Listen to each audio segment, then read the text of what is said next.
गोष्टी मागे काहीतरी कारण असतं असं म्हणतात, पण बऱ्याच वेळा आपल्या नजरेसमोर गोष्टी दिसत असल्या तरी त्यामागचं कारण आपल्याला कळत नाही किंवा आपण त्याबद्दल विचार करत नाही. उदाहरण घ्यायचं झालं तर आपण अनेकदा महामार्गावरून प्रवास करतो, पण तुम्ही कधी विचार केला का की रस्त्याच्या मध्यभागी झाडं का लावली जातात? दररोज आपण पाहतो की महामार्गाच्या मध्यभागी झाडं असतात, पण ही झाडं लावण्यामागचं कारण फार थोड्या लोकांना माहीत असतं. चला तर मग या मागचं महत्व आणि कारण जाणून घेऊया. तर महामार्गावर झाडं लावण्याचं एक प्रमुख कारण म्हणजे सुरक्षा.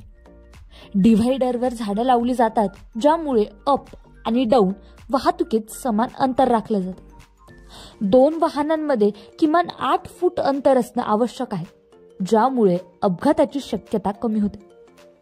तसंच गाडी चालवताना चालकाचं लक्ष आणि डोळे रस्त्यावर असणं अत्यंत महत्वाचं आहे.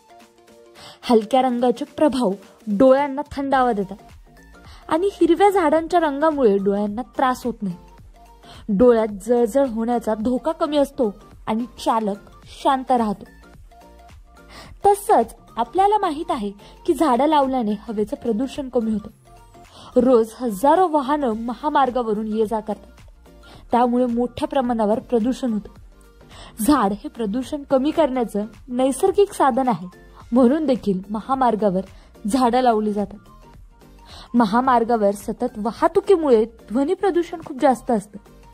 जाड आवाज हे झाडांमुळे शोषून घेतले जातात, त्यामुळे ध्वनी प्रदूषण कमी होतं आणि झाडं ही महामार्गावर शांततेचं वातावरण तयार करतात.